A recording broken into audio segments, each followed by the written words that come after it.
అందరికీ నమస్తే. ఓం నమో నారాయణాయ. మార్గశిర మాసం విష్ణువుకు అత్యంత ప్రీతికరమైన మాసం. ఈ నెలలోనే ధనుర్మాసం మొదలవుతుంది. ఈ ధనుర్మాసంలోనే వైకుంఠ ఏకాదశి కూడా వస్తుంది. ఏడాదికి 24 ఏకాదశులు వస్తాయి.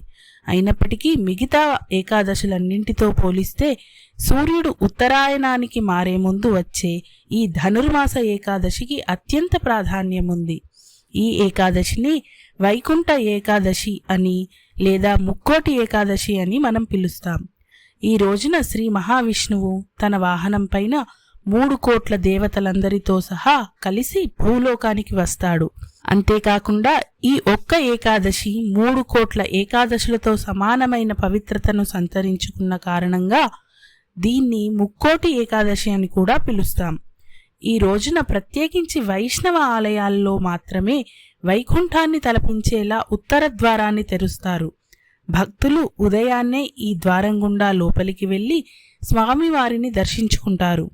పద్మపురాణం ప్రకారం ఈ రోజున విష్ణువు నుండి ఉద్భవించిన శక్తి అయిన మురా అనే రాక్షసుడిని సంహరించిన రోజు. వైకుంఠ శబ్దం విష్ణువు ఉండే స్థానాన్ని కూడా సూచిస్తుంది. చాక్షుష మన్వంతరంలో వికుంఠ అనే ఆమె నుండి అవతరించినందున విష్ణువు వైకుంఠుడు అయ్యాడు. శ్రీరంగంలోని శ్రీరంగనాథ స్వామి దేవాలయంలో వైకుంఠ ఏకాదశి ఉత్సవాలు 21 రోజులు జరుగుతాయి. దీనిలో మొదటి భాగాన్ని పాగల్పట్టు అంటే ఉదయ పూజ అని, రెండవ భాగాన్ని ఇరపట్టు అంటే రాత్రి పూజ అని పిలుస్తాం.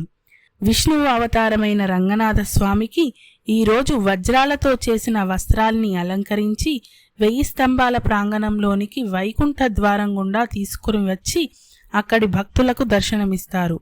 ఇక తిరుపతిలోని శ్రీ వెంకటేశ్వర స్వామి వారి దేవాలయంలో కూడా ఇదే మాదిరిగా వైకుంఠ ద్వార ప్రవేశం అనంతరం దైవ దర్శనం అనుమతిస్తారు. ఈ ఏకాదశికి ముందు రోజు అంటే దశమి రోజు రాత్రి ఏకాంత సేవ అనంతరం బంగారు వాకిలిని మూసివేస్తారు. తరువాత తెల్లవారుజామున వైకుంఠ ఏకాదశి నాడు సుప్రభాతం నుంచి మరుసటి రోజు అనగా ద్వాదశి నాటి రాత్రి వరకు శ్రీవారి గర్భాలయానికి ఆనుకొని ఉన్న వైకుంఠ ద్వారాన్ని తెరిచి ఉంచుతారు.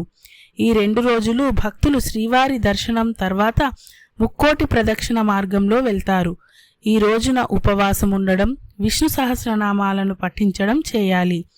ఏకాదశి అంటే 11. 5 కర్మేంద్రియాలు, 5 జ్ఞానేంద్రియాలను, మనసు ఇవన్నీ కలిపితే 11. ఇలా ఈ 11 ఇంద్రియాలన్నింటినీ అదుపులో ఉంచుకొని దైవనామ స్మరణతో వాటిపై నియంత్రణ సాధిస్తూ దీక్షను చేయడమే ఏకాదశి వ్రత అంతరార్థం.